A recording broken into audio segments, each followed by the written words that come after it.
Olá, uma ótima noite para você que acompanha a nossa programação. Seja muito bem-vindo a mais uma edição do programa Vejam Só, aquele que sem dúvida nenhuma é o melhor debate teológico da televisão brasileira. É sempre um privilégio poder dividir esse momento com você. Aproveita, aliás, já se arruma aí na sua sala aí ou no lugar que você está nos assistindo e se prepare, porque o debate hoje promete, tá bom? Me siga lá no Instagram, @Zeca_Pereira. Vai ser muito bom compartilhar aí nessa rede social com você também. Manda sua mensagem. Fico muito grato com todo o carinho que recebo dos nossos telespectadores. Vou apresentar os nossos convidados e aí a gente já, na sequência, coloca o tema que nós vamos tratar na noite de hoje. É com muita alegria que nós recebemos aqui nos nossos estúdios o professor Matheus Rangel, ele que é do Instituto Teológico Koinonia. Professor Matheus, obrigado pelo carinho, por aceitar o nosso convite. Está de volta ao Vejam Só. Graça e paz, meu irmão. Graça e paz, Zeca, graça e paz, Bispo Hildo, todos aí que estão assistindo, acompanhando o debate. É um prazer estar aqui. Quero aproveitar para deixar um beijo grande para minha esposa, Angel, para minha neném, a Clarice, para toda a minha família, meus alunos do Instituto Teológico Koinonia, também os alunos do SETA, Seminário Teológico Adorarte, e também os alunos de redação português lá do Colégio Batista Fluminense de Campos dos Goytacazes, né? Extensivo aí a todos que, de alguma maneira, direta ou indiretamente, estão sempre nos apoiando. Boa, muito bacana. Obrigado de novo pelo carinho em aceitar o nosso convite e reservar um espacinho nessas agendas de aula aí, que é sempre muito corrido. Para a gente aproveitar, professor Matheus, a sua visita, estou aqui com alguns materiais, né? A gente já combinou aqui anteriormente de dividir aqui em blocos. Vamos começar com os linguísticos. O que o nosso telespectador vai achar nesses materiais aqui, professor? Então, esse material aí, ele atua junto com um curso de grego bíblico, esse mais grosso aí de capa dura. Esses dois materiais pertencem ao mesmo curso. Do que se trata? Trata-se de um curso de grego bíblico básico, médio e avançado. Então, percebendo que, às vezes, o aluno não tem muito tempo ou mesmo espaço para levar um livro grande, de capa dura, pesado, nós fizemos os mapinhas mentais. Eles resumem em 62 mapas mentais todas as 30 videoaulas que tem aí, as aulas que aí estão disponíveis para que o aluno possa levar. São coloridas, são bem dinâmicas, e ele consegue ter ali o paradigma, consegue ter ali algumas explicações breves e exemplificações. Então, esse curso ele tem 352 atividades, é importante destacar isso, justamente porque o aluno aprende, né, praticando. E nós temos junto dele o curso de hebraico bíblico. Esse curso aí, né, que está aí na mão do senhor, de hebraico bíblico, ele já é básico e intermediário, não entra tanto na parte do avançado. E ele vai junto. Então, assim, quando você adquire o curso de grego bíblico, agora em novembro, na Black Friday, como é que funciona? A pessoa coloca apenas mais R$200 e, além do curso de grego, ela vai levar o de hebraico, vai levar o de português, né? Também está aqui esse. Exatamente. E vai levar o de hebraico e o de português. Então, são quatro livros que ela vai levar praticamente pelo preço de um. Isso, claro, né? Dizendo que veio pelo Vejam Só, através aqui desse debate. A bênção é dobrada lá. Esse de hebraico bíblico que você fez, você tinha quantos anos, Matheus? Desculpa a indiscrição. Eu comecei 12? Não, eu comecei a escrever teologia, eu tinha 17, profissionalmente com 21. 21 anos eu comecei. Boa. Bem, você tá novinho. Tô com 30 já. Boa. E esse aqui de escatologia também, que o pessoal gosta demais, né? Isso. Essa escatologia, ela tem uma veia um pouco diferente. Nós sabemos que a escatologia, ela diverge um pouco com quanto à escola, né? Uma joga para o passado, outra para o futuro, outra para a história e tal. Mas essa daí é uma escatologia exegética. Então, ela pega os textos de linha apocalíptica, escatológica, neste gênero, e busca interpretar a partir das línguas originais. Então, vale muito a pena conferir a diferenciação que esse material tem a entregar. Boa. Inclusive, hoje a temática que nós vamos abordar aqui no programa, falar um pouquinho sobre teologia, então as indicações, os contatos do Matheus já apareceram aí para você na tela. Eles vão ficar salvos no nosso perfil oficial do Instagram, né? O @programa Vejam Só. E se você tiver interesse nos materiais que nós apresentamos, que você manda uma mensagem para ele lá e ele te explica tudo direitinho como que funciona, tá bom? E só pelo senhor eu vou defender e vou ajudar o Bispo Hildo, tá bom? Poxa. Na noite de hoje aqui, porque o senhor, o cara quer arrebentar comigo. Obrigado de novo, Matheus, pelo carinho. Sempre um prazer recebê-lo. E também temos o privilégio de receber aqui nos nossos estúdios o Bispo Hildo, ele que é ministro da Igreja Metodista Livre, um amigo, um parceiro do Vejam Só. Boa noite, bispo. Graça e paz, seja muito bem-vindo. Boa noite, graça e paz, Zeca, Mateus. Prazer mais uma vez poder estar aqui com vocês e debater, procurar aprofundar aí o conhecimento bíblico. Sem dúvida, é sempre uma alegria, bispo, aprender com o irmão. O irmão que já, nem sei há quantos anos que já frequenta aqui o Vejam Só e nos auxilia, principalmente nessas questões relacionadas à escatologia. Sim. E tem sido bênção. Mas antes da gente entrar na temática e avançar um pouquinho mais no conhecimento, vou pedir as informações da igreja que o irmão pastoreia também. Eu sou bispo no Brasil, em Angola. Eu já fui bispo até em Cuba.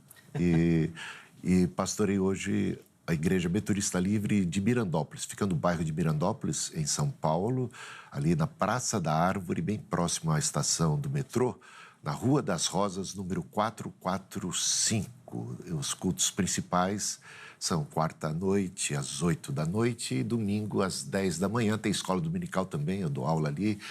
Às 9, chegando às 9, participa da escola dominical, do estudo bíblico, às 10 o culto, e todos são muito bem-vindos. Bem, estão aí, os contatos do Bispo Hildo também já apareceram, vão ficar salvos no nosso perfil do Instagram. Se você quiser entrar em contato, conhecer o ministério do nosso irmão, é por lá que você pode fazê-lo também. E aquelas ameaças da extrema-direita de mandar a pessoa para Cuba, no seu caso foi verdade, né?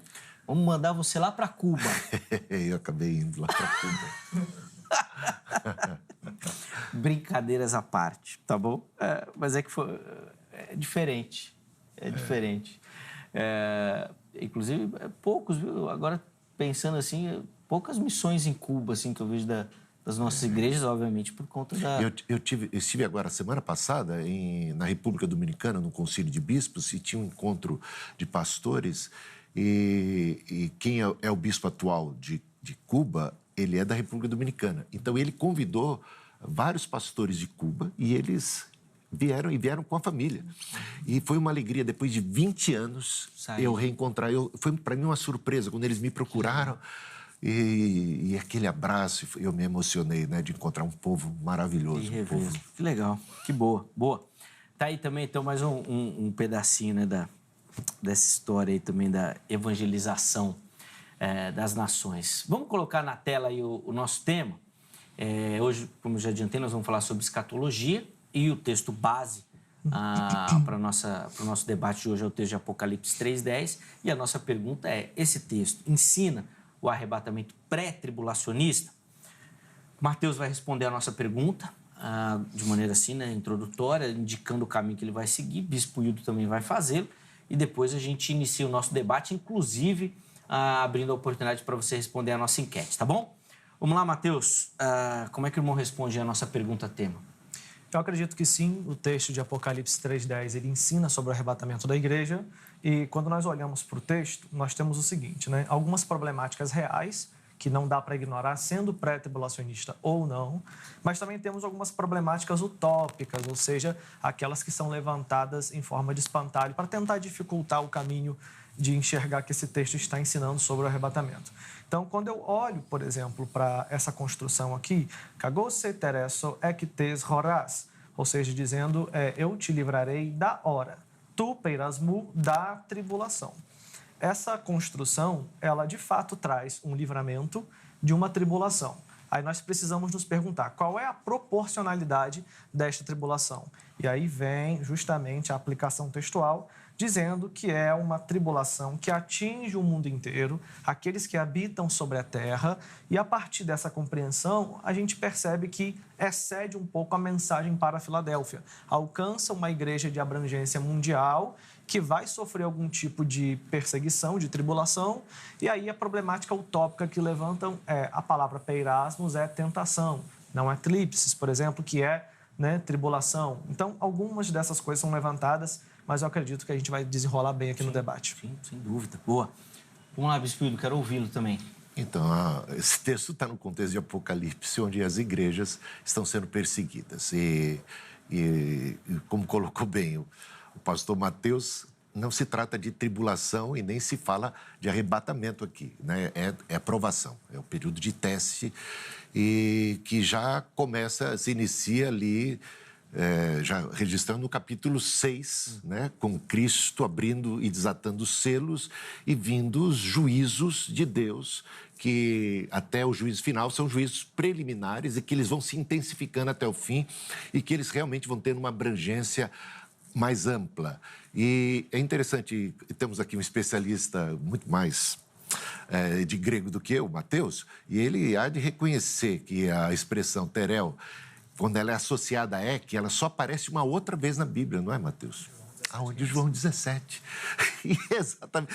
E é o mesmo autor, né? Quer dizer, se a gente colocar aqui, João escreveu o Apocalipse e escreveu também o Evangelho de João. E em João 17, Jesus está falando naquela oração, não peço que os tires do mundo, mas que os guarde, terel, ek, do mal. Ou seja, a mesma expressão sendo usada num contexto de não retirada do mundo.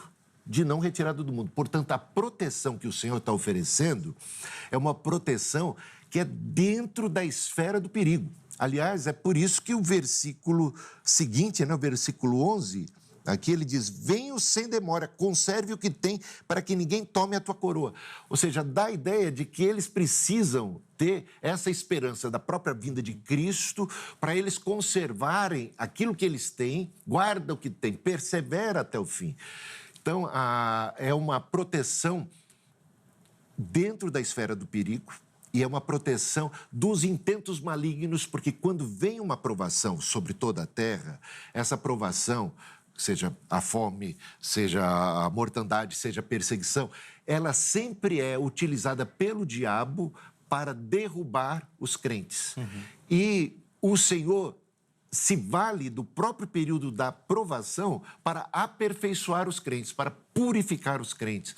Então, esse teste, por um lado, ele pune os impenitentes, os ímpios, e ele purifica e santifica os crentes. Portanto, é uma proteção espiritual, guardar de cair na tentação, né? Aquele que, como aquela doxologia de Judas, aquele que nos guarda, que nos livra de tropeçar, para nos apresentar puros diante de Deus. Então, eu vejo aí uma proteção espiritual, ainda que Deus possa também nos livrar e nos guardar, e Ele sabe nos guardar, como na época das pragas que caíram sobre o Egito, quando algo é direcionado a determinado grupo, Deus sabe fazer com que os que são seus sejam preservados. Isso também é possível ser, num certo sentido, mas, por outro lado, a gente vê que a proteção maior é ser guardado espiritualmente. Boa.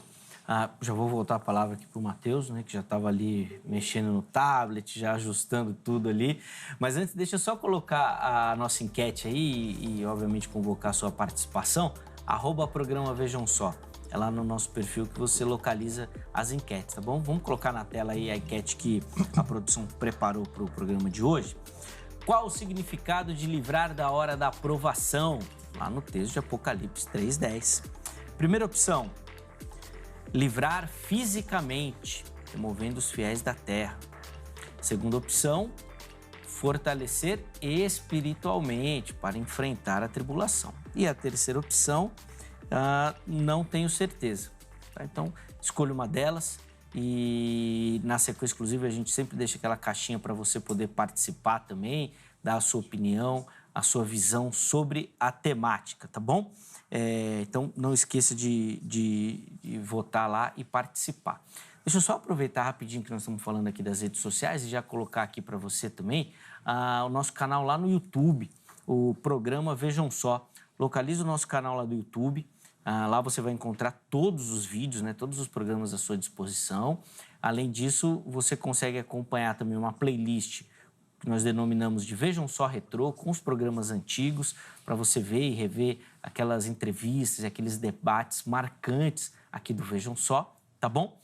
E além disso, você consegue acompanhar também algumas transmissões ao vivo pelo nosso canal, tá? Então você se inscreve no canal, ativa as notificações, aí sempre que o Vejam Só estiver ao vivo, transmitindo lá pelo nosso canal as gravações, você consegue assistir, porque já vai aparecer uma notificação no seu celular. Tá? Vejam Só está ao vivo. Aí você clica e consegue assistir e acompanhar também lá pelo nosso canal do YouTube, tá bom? Fica aí a dica para você interagir e seguir, acompanhar o Vejam Só também lá pelo YouTube, tá certo? Bom, dado o nosso recado, vamos voltar para o debate aqui. Mateus, vou devolver a palavra ao irmão, então, para, obviamente, já tecer aí suas observações em cima da fala inicial do Bispo Hildo. Ok, bem, ele citou já, né, João 17,15, que fala, não os peço que tire do mundo, mas que os livre do mal. Essa construção, de fato, é apontada por Daniel Bell Wallace sobre a presença de duas situações ali. A primeira é a natureza do livramento, que é dado, ou melhor, da guarda, né? Que guardarei da tribulação, mas que guarde do maligno. Essa guarda, ela apresenta duas naturezas. Uma em João 17,15 e outra em Apocalipse 3,10. Então, ainda que tenhamos a mesma palavra, nós precisamos denotar aqui três diferenças que tem dentro desse texto. A primeira diferença é o seguinte, a construção de Apocalipse 3,10, o verbo teresso, ele está no indicativo, mostrando que ele está assegurando, fazendo uma declaração de realidade do futuro da igreja. A igreja será guardada e ponto final. Ao passo que quando chega em João 17, verso 15, o verbo não está no modo indicativo, ele está no modo subjuntivo. O que isso significa? Que ele está pedindo para que seja guardado do mal. Ah, mas um pedido de Cristo não seria atendido? É claro que seria atendido, mas o texto está colocando aqui uma condicionalidade, está colocando uma possibilidade. Qualquer pessoa que estuda um pouquinho de gramática já sabe que o aoristo, ele denota possibilidade, o aoristo não, o subjuntivo, denota possibilidade e dúvida. Essa é a primeira diferença. A segunda diferença, pastor, é que Apocalipse 3,10, ela tem uma sequência assim, ó, verbo mais preposição mais artigo mais complemento. Enquanto João 17,15 apresenta verbo mais pronome, coloca um pronome aqui na posição pós-verbal, isso muda também, porque está no aoristo aqui, e uma preposição e depois vem os complementos. Então, ou seja, você tem uma diferença no modo verbal, em Apocalipse 3,10 está teresso, em João 17,15 está teresseis. Então, você também tem a diferença do pronome sendo colocado na posição pós-verbal em João 17,15, enquanto em Apocalipse 3,10 não tem pronome ali. Qual é a ênfase? O que muda nessa situação aqui? Muda porque ele coloca uma ênfase no povo que tem que ser livrado, enquanto a outra ele coloca a ênfase no livramento.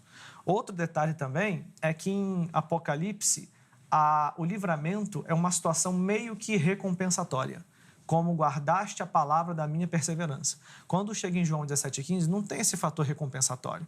O que nós temos ali é a colocação de um pedido de Cristo para que haja uma concessão de graça e misericórdia no ato de livrar os seus discípulos do maligno. É interessante até mesmo porque ali a palavra maligno não é livrar do mal, mas livrar do maligno. Nós temos aqui essa construção. E a última, né, aí no caso eu estou colocando uma quarta, o complemento de Apocalipse 3,10 indica o momento da livração, do livramento, né? Ou seja, vai ser livrado da grande tribulação. Já enquanto o complemento de João 17,15 indica o livramento de um ser pessoal. Então, uma vai ser livrada de um evento mundial e o outro possivelmente será livrado do maligno. Nós não temos Cristo assegurando nessa oração que a igreja será sempre livrada do maligno, mas nós temos em Apocalipse 3,10 a segurança que a igreja será livrada, guardada e arrebatada antes da grande tribulação. Diante dessas considerações, o Bispo Hildo, como é que o senhor leva todas essas modificações? Ou o senhor, de repente, né, só fica ali com aquela parte básica que o Daniel Bell Wallace fez? Até onde foi sua investigação, sua acurácia? Então, existem tantos especialistas, doutores, Millard Erickson, o Gundry e tantos outros que tratam e trabalham esse tema com muita profundidade. Essas variações que você colocou, elas não sugerem de maneira alguma um arrebatamento, uma necessidade disso. Isso você não consegue demonstrar.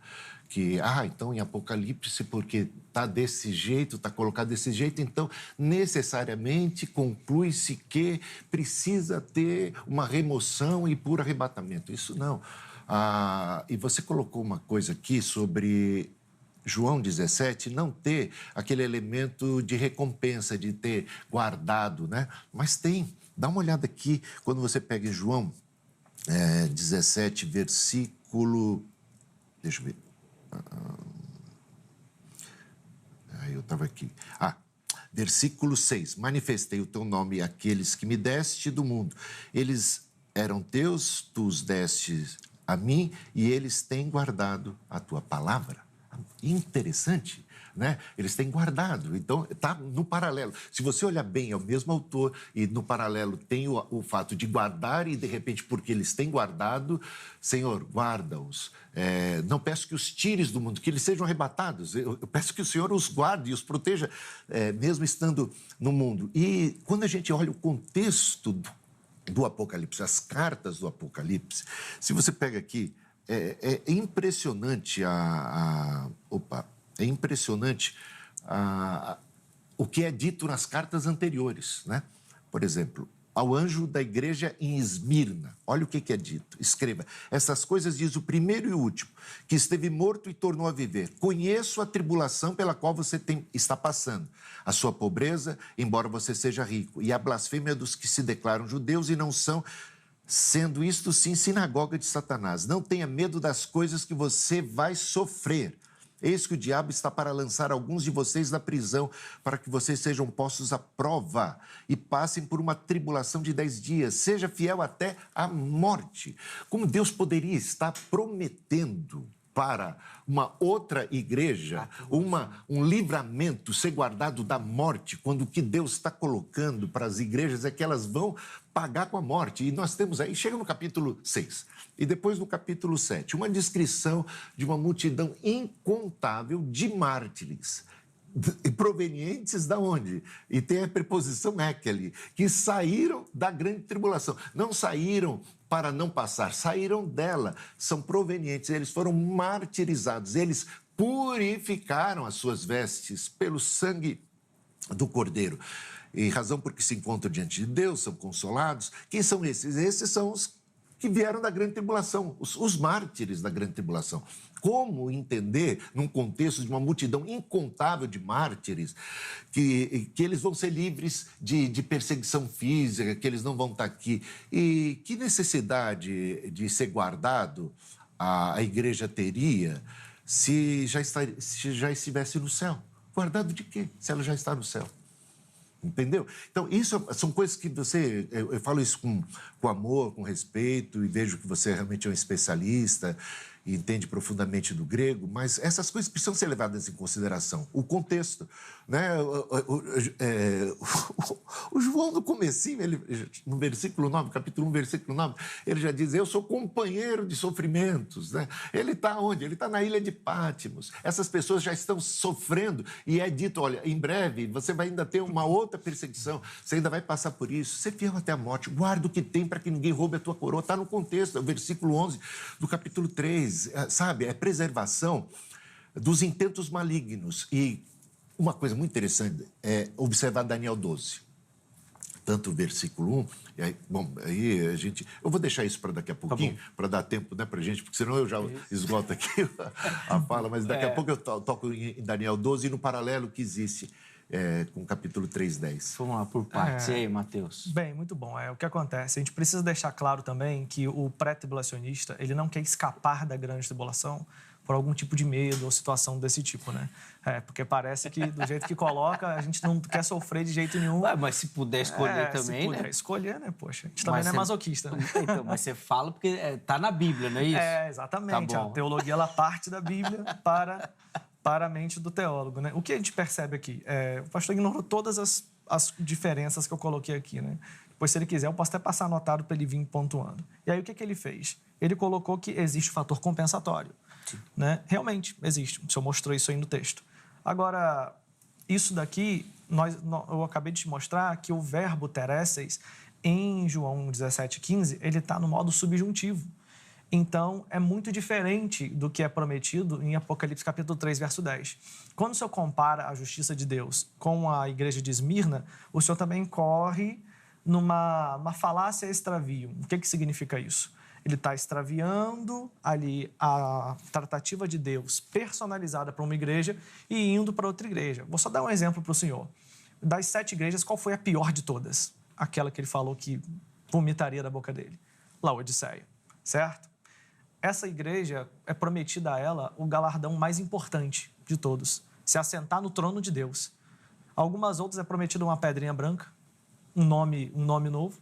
Agora, o trono de Deus prometido para a pior igreja, ou seja, a justiça de Deus, de fato, não dá para você esquadrinhar e dizer se ele agiu assim com Esmirna, tem que agir assim com Filadélfia também. Então, não dá, né? Não cabe esse argumento de Esmirna que o senhor utilizou. Outro ponto que a gente considera aqui é que o que ele fala para Esmirna, ele dá uma especificidade. A especificidade é, vou colocar numa tribulação, tem tantos dias essa tribulação, essa prisão que vai acontecer. Quando chega em Filadélfia, ele abrange isso. Isso excede a geografia.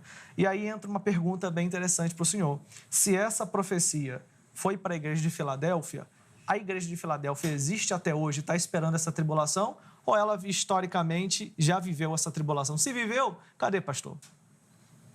Ué, então, foi escrito para a igreja de Filadélfia, não foi escrito? Aham. Então tem que ter algum significado para eles, certo? Certo.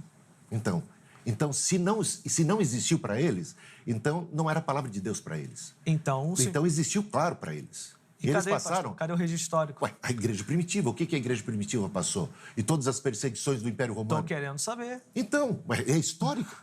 É história. Mas cadê, pastor, o registro histórico da igreja de Filadélfia passando uma perseguição Então, para você, ela não passou. desse tipo? Então, para você, ela não passou. Não. Então, isso não era a palavra de Deus para ela. Não, você acabou de falar de especificação. A palavra de Deus é para... Olha como é que você chegou ao ponto de contradição, de acabar de dizer que não podemos analisar o contexto da igreja de Esmirna, porque é específico, uma palavra de Deus foi dita para Esmirna, é para Esmirna, para Filadélfia é para Filadélfia, não devemos conjugar essas coisas. Calma aí, agora você está dizendo que isso, então, não foi palavra de Deus para aquela igreja? Foi. Então, cumpriu-se. Cadê?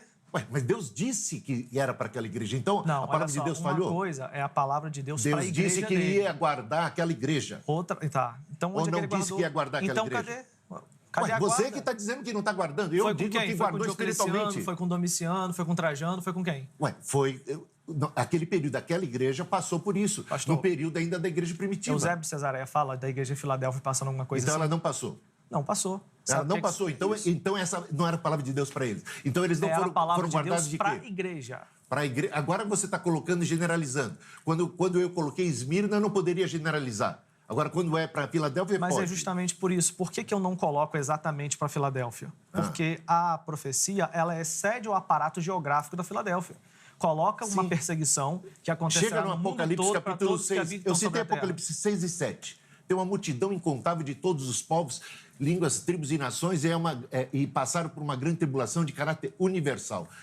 E aí, como é que você, você disse? Isso é histórico? A igreja passa ou não passa pela grande tribulação? Não, isso é histórico, pastor. Vamos responder primeiro Apocalipse 3:10. Aí depois eu vou para 6. Eu já falei de Apocalipse 3:10. A relação quiser. de Apocalipse 3:10 é óbvia. A igreja passa pela grande tribulação.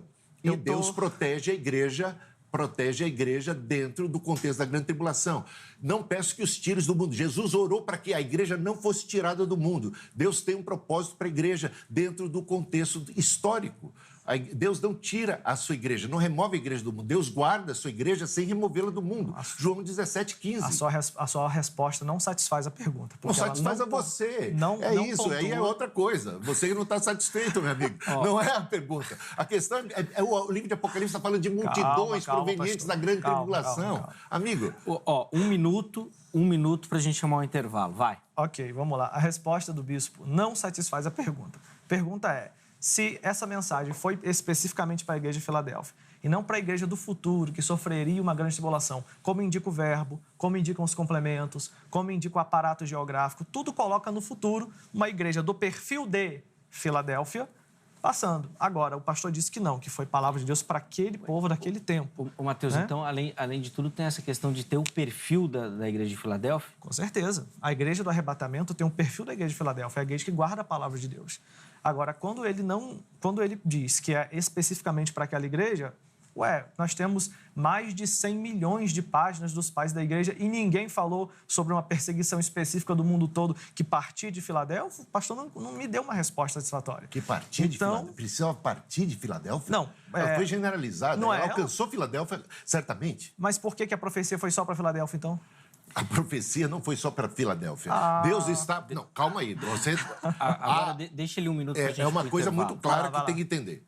Deus certamente estava falando, Cristo estava mandando uma carta para a igreja de Filadélfia. Sim. E estava dizendo, porque vocês, igreja de Filadélfia, guardaram a palavra da minha perseverança, eu os guardarei. É muito específico, está falando deles. E isso, segundo você, não se cumpriu neles.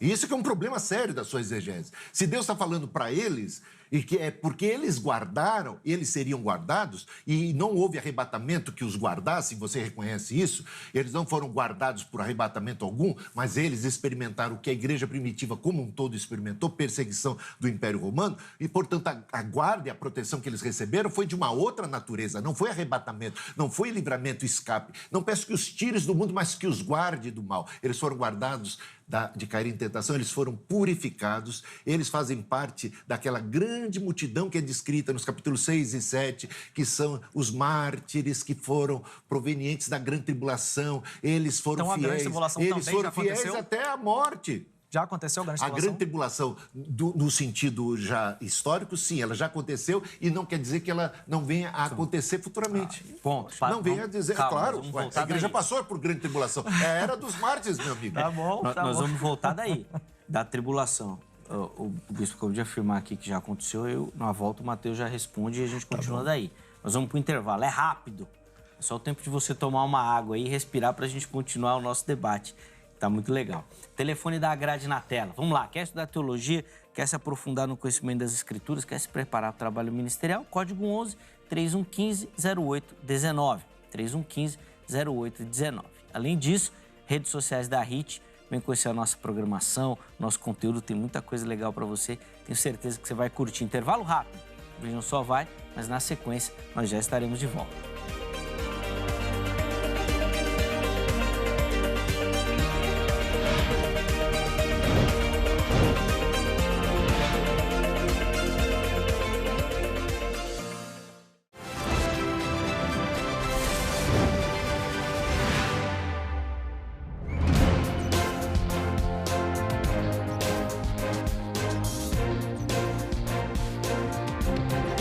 Muito bom, já estamos de volta, intervalo rapidíssimo aí na nossa conversa. Hoje falando sobre o texto de Apocalipse e essa questão do arrebatamento pré-tribulacionista ali no texto, sim ou não. Professor Mateus Angel, Bispo Rildo, primeiro bloco já de muito conhecimento, foi muito legal. E agora a gente já começa esse bloco, a palavra com o Mateus, respondendo a questão histórica da realização da grande tribulação. Foi assim que o Bispo Rildo finalizou o bloco. Vamos lá. O Bispo Hildo acabou de levantar um dado, né? De que Apocalipse 6 já se cumpriu na tribulação histórica da igreja. E disse que isso pode voltar a se cumprir numa grande tribulação escatológica. É interessante que, quando eu aplico que a igreja no perfil da Filadélfia, eu, de alguma forma, estou fazendo uma dupla aplicação. Dizendo que aquela mensagem tinha, sim, um objetivo para aquele tempo e também para a igreja do fim, que teria o perfil de Filadélfia e seria arrebatada antes da grande tribulação. O que acontece aqui? Se a gente analisar direitinho, ele usou de duas aplicações, né? Grande tribulação histórica e grande tribulação escatológica. Quando eu uso, não vale. É uma hermenêutica que só vale para ele. Esse é um primeiro ponto, né? Outro dado que a gente pode colocar, para poder sair um pouco dessa questão, se o senhor preferir, eu posso continuar, mas se preferir, eu posso sair. A questão do arrebatamento aqui, bispo. Vamos lá. O próprio Daniel B. Wallace diz que, realmente, quando você tem um verbo de ligação, que é o caso do verbo terel, por exemplo, aqui, ao lado da preposição ek, ou seja, uma preposição de movimento, e um verbo de estado. Estado não indica movimento, né? Mas a preposição indica movimento. Ek é saindo para fora. Você tem algo dentro e sai para fora. Imagino que o bispo entenda o quê? Ele até usou o ek lá de Apocalipse 6, né? Saindo 7. da grande tribulação. 7. 7. Só que a gente tem que analisar o seguinte. A preposição ek é saindo para fora, mas aqui em Apocalipse 3:10 ela opera com um duplo genitivo. O que significa isso? É sair da hora da tribulação. Então, se a gente fosse circular, é da hora da tribulação, ela não sai da tribulação, ela sai da hora da tribulação. Então, a preposição é que opera com um duplo genitivo. Ainda tem uma outra parte gramatical aqui, para não ficar muito cansativo, vou tentar simplificar. Onde, toda vez que um verbo estativo ele está no futuro, ele indica para a gente uma mudança na característica do verbo. Ele deixa de ser estativo e passa a ser fientivo. Pegando o empréstimo aqui da gramática de O'Connor, por exemplo, você pode ver aqui na gramática dele de 2006, página 691. Ele diz o seguinte, que o verbo de estado, quando colocado no futuro, ele deixa de ser estativo e passa a ser fientivo. Porque ele promete que haverá uma modificação de estado. Então, qual é o estado de Filadélfia naquele momento? Uma igreja que sofre um sofrimento comum, mas ela haveria de passar um sofrimento e depois esse sofrimento terrível, que quase iria destruí-la, ela seria livrada, arrancada de dentro dele. Então, quando a igreja vai ser arrancada de dentro dele, ela é mais ou menos isso daqui. Ó. Se eu pegar, por exemplo, agora aqui, o meu celular e pedir assim para o bispo, bispo, guarda este celular. Aí eu boto ele, segura aí, Zeca, por gentileza. O que você faz, bispo? Como é que você guarda o celular? Você protege ele ou você bota ele no bolso? Guarda o celular, bispo. Quando o bispo vai pegar o celular, o que a gente faz? Ó? A gente pega e tira do ambiente de perigo e guarda. É isso que Cristo vai fazer com a igreja. Ele vai tirar a igreja do ambiente da grande tribulação, da hora da tribulação. Deu a hora da tribulação, Cristo tira a igreja. E eis aqui o arrebatamento pré-tribulacional. Tá, Mateus, você já começa dizendo que eu caio em contradição quando eu entendo que essa palavra cumpriu-se para a igreja de Filadélfia e ainda tem cumprimento futuro. E que você não permito que você faça o mesmo. Só que você não fez o mesmo. O que eu questiono é que você não reconhece que essa era uma palavra de Deus para aquela igreja, que aquela igreja guardava com perseverança o testemunho de Cristo e que, por conta disto, ela recebeu a promessa de ser guardada da hora desse teste, dessa provação. Você diz que não, você coloca tudo isso para o futuro, porque você entende que esse guardar é um arrebatamento e você precisa, por conta da sua teologia, da sua perspectiva teológica dispensacionalista, pré-tribulacionista, você precisa de colocar um arrebatamento aqui. Então, como a igreja de Filadélfia não foi arrebatada, então esse guardar, que implica, segundo o seu entendimento, em arrebatamento, então não foi palavra de Deus para aquela igreja especificamente. E você então não venha dizer que eu estou dizendo algo que você não pode dizer. Eu estou realmente dizendo algo que você poderia dizer se você reconhecesse que aquilo é palavra de Deus para aquela igreja. Eu entendo que foi palavra de Deus para aquela igreja, que aquela igreja foi perseguida, que aquela igreja passou pelo teste e foi guardada e preservada espiritualmente, ainda que possa ter sofrido como mártires, como esses mártires, essa multidão de mártires que aparece na grande... Que eles são provenientes, eles também são do EC, tirados da grande tribulação. Esse mesmo EC que você usa aqui para dizer que isso implica necessariamente arrebatamento, só que eles não foram arrebatados, eles foram mortos naquele período da grande tribulação. Portanto, toda a sua argumentação cai por terra. E agora eu trago para você uma consideração sobre Daniel capítulo 12, que eu vejo um paralelo muito grande aqui. Neste tempo se levantará Miguel, o grande príncipe, o defensor dos filhos do povo de Deus, e haverá tempo de angústia como nunca houve, desde que existem nações até aquele tempo. Você reconhece que há um paralelo aqui que se trata da grande tribulação. Concorda comigo? Esse paralelo com o quê? Daniel 12 com o quê? Com 3:10, com a grande tribulação, com o Apocalipse, com aquilo que nós estamos falando em 3:10. A grande tribulação, uma grande tribulação, ele está descrevendo aqui. Não? Não. Ele não está descrevendo um período de grande angústia como nunca houve? Os pré-tribulacionistas, então você seria o primeiro pré-tribulacionista que não reconhece que esse texto trata da grande tribulação. Entendi. Você está comparando isso com o Apocalipse 3:10, tempo de angústia. Em termos de angústia, de tribulação. Até aí, sim, você reconhece. Então, venha para o versículo 10, que é isso que é interessante aqui.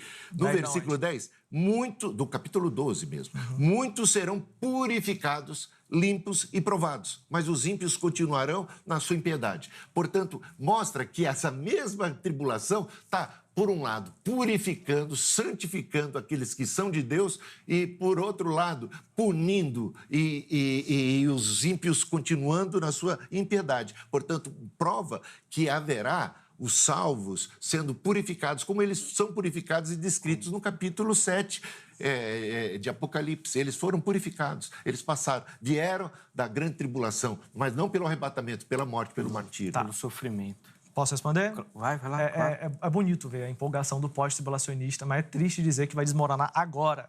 Olha só, o texto que fala do arrebatamento da igreja fala que a voz do arcanjo. A voz do arcanjo ocorre e ali você tem o arrebatamento da igreja, certo? Que arcanjo é esse que ocorre, pastor? É o Miguel. Concorda comigo? O arcanjo Miguel. Pronto, então está perfeito aqui. Daniel 12 está dizendo que nesse tempo se levantará Miguel, o grande príncipe, o defensor dos filhos do teu povo. Ou seja, está mostrando aqui que Miguel se levanta antes do tempo da angústia. Então Miguel chega, faz com que ocorra ali a sua voz, a trombeta do arcanjo e tal, e aí a igreja é levada e depois começa o período tribulacional. Fechou a conta, pastor? A questão aqui é que, amigo, a questão aqui que você não respondeu é que no versículo 10 nós temos aqui as pessoas sendo purificadas. A gente pode as ir pessoas do sendo 2 até o santificadas, 11, mas as pessoas sendo provadas. E há um contraste aqui. E se você pega o capítulo 3, versículo 11 de Apocalipse, capítulo 3, versículo 11, não apenas o 10, venham sem demora, conserve o que tem para que ninguém tome a sua coroa. Olha, a preservação que eu estou te dando é uma força para você guardar o que você tem diante da provação que vai vir, para que ninguém roube a sua coroa. E o ânimo que eu te dou é, eu venho sem demora, eu venho sem demora. Portanto, guarda o que você tem, você vai passar por isso e eu vou vir para te recompensar. Eu vou vir, é isso que eu vejo aqui claramente, é todo o contexto, seja o contexto do livro, do livro de Apocalipse, seja o contexto de Daniel. A igreja está presente na hora da aflição. Que bom. Então, olha só, ele quer o 10, né? Olha aqui, a palavra 10 é diferente. É um povo que está no verso 1, outro povo que está no verso 10. No verso 10 está escrito assim, ó, em hebraico, tá? Vaiti barabu, ou seja, muitos serão purificados. Está dizendo que é o povo de Deus? Porque no verso 1 está dizendo que o povo de Deus seria retirado, porque Miguel guarda ali o povo dele. Não está dizendo isso. Você que coloca palavras na boca de Daniel, não, onde que está que é retirado? Vem cá, pastor. Vamos, eu quero ver, porque você colocou quem foi retirado. Miguel, sim, o grande e ele vai retirar, vai arrebatar a igreja. Cadê? Foi o que Paulo disse, na voz do arcanjo. 1 Tessalonicenses 4, né? Não. Aí você tem arcanjo e Daniel. Ele vem, sabe voz de arcanjo em 1 Tessalonicenses. Sabe o que Paulo diz? Período tribulacional e um, período tribulacional e outro, livramento e um, livramento e outro. Pronto, você tem 3 paralelismos. Sabe o que Paulo diz ali? Que esse arrebatamento acontecerá no dia em que Cristo se manifestar nas nuvens do céu com poder e glória. É isso que está lá. Você acha que Miguel vai vir debaixo da terra? Você acha que Miguel vai vir debaixo da terra? Mas é o dia da vinda visível, portentosa, gloriosa. Vocês falam que o arrebatamento é um evento secreto. Não é no dia da vinda de Cristo sobre as nuvens. Já é a terceira vez no debate que o pastor muda a pauta. Mudou da histórica para Apocalipse 7. Você foi para 1 Tessalonicenses 4. Eu só estou comentando o que você falou, meu amigo. Sem problema nenhum. Não vem que não tem. Você está jogando para a galera. Fala comigo aqui. Você que citou 1 Tessalonicenses 4. Só que você fala Eu não estou fazendo adipópolo. O que eu estou observando aqui é o seguinte. Não é possível. O senhor falou de Miguel, de período tribulacional. Eu mostrei qual o papel de Miguel no arrebatamento. Entendeu? Então, mas você não citou, você não me explica por que é que o texto de Daniel fala de gente crente nessa grande tribulação sendo purificada. A grande tribulação, ela é um teste, uma prova que purifica e santifica, e o Senhor guarda para que eles não venham a tropeçar, enquanto os ímpios são punidos. E isso aqui está claro aqui em Daniel. É o mesmo problema, o bispo, de dizer o seguinte, porque Daniel começa usando uma linguagem específica, né? Defensor do seu povo. Quem é Miguel, ou Micael, defensor do seu povo. Depois, do nada, no verso 10, ele não usa mais a expressão seu povo. Usa um pronome indefinido, muitos. Não está falando do povo, porque o povo já foi livrado. Esses muitos que... É quem ficou. Quem ficou? Mas não tem isso lá no texto. Você está inventando moda, amigo. Claro não tem, o texto não fala disso. Olha, onde então você tá, tira isso? se o texto não fala... Você está colocando... Percebe, a sua teologia calma, que bispo, você... Calma. Não, eu estou calmo. É a sua teologia, mas é assim, é a sua teologia que você empurra para dentro do texto. O texto não diz nada disso. Olha o texto não fala de arrebatamento, não fala de igreja saindo, de povo de Deus sendo retirado e não sofrendo. Amado bispo, a palavra defensor aqui, defensor do seu povo. Sim. Ele vai defender o seu povo botando eles na grande tribulação ou tirando? Deus defende o seu povo guardando do mal, como Cristo defende o seu povo. Não, olha, somos entregues à morte todo dia. Fomos reputados como ovelhas para o matador, mas em todas essas coisas somos mais do que vencedores. E vamos passar por todas essas. No mundo tereis aflições, mas tem de bom ânimo, eu venci o mundo. Olha, se perseguir a mim, vão perseguir a vocês também. Mas olha, nós recebemos não apenas a graça de crer em Cristo, mas também de padecer por Cristo. Importa entrar no reino dos céus através de muitas tribulações. Os mártires na glória, olha, ser fiel até a morte e dar-te-ei a coroa da vida. Portanto, não é guardar, nós não devemos temer aquele que pode matar o corpo, mas aquele que pode matar além do corpo, fazer destruir, perecer no inferno, tanto o corpo como a alma. Portanto, o medo que a gente deve ter é realmente de cair em tentação, é de ceder às pressões e, de repente, perder a fé. Jesus orou para Pedro, orei para que a sua fé não desfalecesse diante daquilo que seria uma provação terrível para ele. Se o senhor quer aqui, né, ver quem decora mais texto de livro ou no livro Eu não quero nada disso, eu estou citando a Bíblia, amigo. Eu estou citando também, a Bíblia, você cite a Bíblia e comente os textos que eu estou colocando. 9, não venha dizer que eu estou querendo... Apocalipse 3:10, ele nos livrará da hora da tribulação. Miqueias capítulo 7, verso 1, o homem piedoso foi tirado e o que ficou é pior do que o espinho. Se a gente continuar, a gente vai ter, pastor. Aqui Miguel aparece livrando o povo dele e nós temos um momento de arrebatamento da igreja que quem aparece é a voz do arcanjo. Pronto. Daniel 12, verso 1, está perfeitamente ligado com 1 Tessalonicenses, capítulo 4, verso 17. O povo subiu, pastor, vamos subir com a gente. E ali no texto de Tessalonicenses, do arrebatamento eu vou subir no dia secreto da igreja. Tranquilo. O verso 15 de 1 Tessalonicenses 4 fala que Cristo vem, inclusive a palavra grega para o céu, né? Exatamente. E onde nós encontramos com ele? Nos ares, pastor. Então, quando ele vier, assim como visse subir... né? Assim ele há de descer. Não creia quando disser ele está aqui ou acolá, porque é como um relâmpago que sai do Oriente e se mostra no Ocidente. E nesse dia, 24, então, após a grande tribulação, o sol escurecerá. Após a grande tribulação, o Senhor... dentro. Eu estou dizendo que após a grande tribulação é dito, eu estou citando Mateus capítulo 24. É que ele vai colocar as fases, né? Volta exatamente. Uma, depois volta... O arrebatamento é assim, né, Zeca? Cristo vem até as nuvens, aí ele arrebata a igreja até lá e... Mas todo olho verá, né? Para mim, ele não pode dizer isso, mas eu também não tenho nada a ver com essa história.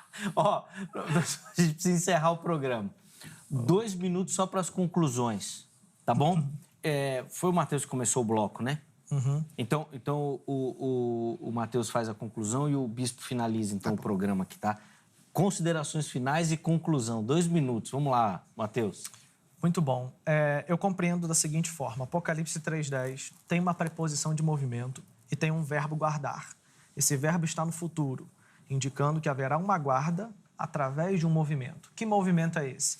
Nós sabemos que a maneira com que Cristo vai movimentar a igreja é arrebatando-a. Então, isso num período antes da grande tribulação. Eu e o bispo sabemos disso, né? E aí, o que acontece? Diante desta situação, nós temos aqui um texto claramente sobre arrebatamento pré-tribulacional. O bispo não quis guardar o meu celular porque não é um iPhone, entendeu? Senão ele mostraria exatamente como Cristo vai fazer com a igreja. Ó. Pegou e tirou do ambiente tribulacional. Alguns insistem em tomar um café pilão com o anticristo, ficar aqui com ele, compartilhar esse momento com ele, como se fosse uma coisa muito desejável, né? Nós não queremos isso, mas não é porque nós não queremos. É porque a Bíblia fala em vários lugares que a igreja será livrada da ira, da grande tribulação e tudo mais. Então, carregue essa esperança, até porque é a única que santifica a nossa vida. Não vai comprar sítio, estocar comida, essas mensagens assim, meio que vai passar para a grande tribulação, vai vir um sofrimento, a igreja vai ficar meio conspiracionista, meio iluminada. Não faz isso, não. Santifica-se e no dia que a trombeta tocar, do arcanjo que o bispo falou de Daniel 12, 1, vai se cumprir 1 Tessalonicenses 4, 17, e a igreja vai ser tirada. Os contatos do Matheus à sua disposição lá no nosso perfil do Instagram. Chega por lá, manda uma mensagem para ele. Inclusive, se você quiser saber dos livros que nós mostramos lá no começo, tá bom? Tenho certeza que muito do que ele falou tá lá também. Tem, sim. E aí você vai poder ter acesso, tá bom? De novo, obrigado, viu, Matheus, pelo carinho. Sempre bom. Vamos lá, bispo, 2 minutos para as considerações. Então, o mesmo autor de Apocalipse é autor do Evangelho de João e a mesma expressão terel associada à preposição ek aparece unicamente nesses 2 textos, unicamente na Bíblia inteira, apenas nesses 2 textos. E em João, é claro, não peço que os tires do mundo, mas que os guarde, terel ek, do mal, os livre do mal. Portanto, é um guardar sem tirar do mundo, né? E a expressão é que aparece mais uma vez em Apocalipse capítulo 7, versículo 14, quando a gente vê ali aquela grande multidão sendo descrita como aqueles que são provenientes, que saíram da grande tribulação, mas não saíram pelo arrebatamento, saíram porque eles foram torturados, perseguidos, martirizados, né? E eles foram purificados. Então, essa mesma provação que Deus prometeu que viria para a igreja de Filadélfia e que eles receberiam proteção dela, aquela igreja receberia proteção dela, portanto, essa igreja recebeu tal proteção que o Senhor prometeu, porque o Senhor é fiel para cumprir, embora o Mateus tenha o tempo todo tentado dizer assim, onde que está, onde que foi, onde que aconteceu mais? Então a palavra de Cristo se cumpriu para eles. Se cumpriu para eles, eles foram guardados espiritualmente, eles não foram arrebatados, mas foram guardados espiritualmente e puderam perseverar e puderam ser vitoriosos, assim como Jesus disse que ele venceu o mundo, e isso é até meio irônico. Como é que foi que Jesus venceu o mundo? Ele venceu o mundo não na ressurreição necessariamente, ele venceu o mundo, como Paulo diz ali, na cruz. Ele triunfou sobre principados e potestades, foi dando a sua vida, foi sendo martirizado que ele venceu o mundo. Então, ser fiel até a morte, dar-te-ei a coroa da vida. Guarda o que você tem para que ninguém roube a tua coroa. Eu venho sem demora. Tá? Eu estou com vocês, eu vou guardar vocês, eu vou dar força para vocês suportarem essa provação e vencerem e não caírem no intento do diabo. Foi? Amém? Foi. Desculpa, bispo, só pela questão do tempo também. Não, obrigado, viu, pelo carinho, pela atenção com o agradeço. programa. É sempre uma alegria recebê-lo também, os contatos do bispo Hildo à sua disposição. Bem rapidinho, vamos colocar o resultado da nossa enquete na tela aí, para a gente não estourar o tempo do programa. Então, nós perguntamos qual o significado do livrar da hora da provação. Vamos ver como é que ficou o resultado? 48% indicaram ali o arrebatamento, né? Vai livrar fisicamente. 43% num fortalecimento espiritual para enfrentar a tribulação. É um resultado até parelho, viu? Mesmo a gente sabendo que a maioria do nosso evangelicalismo vai no arrebatamento. E 9% no não sei.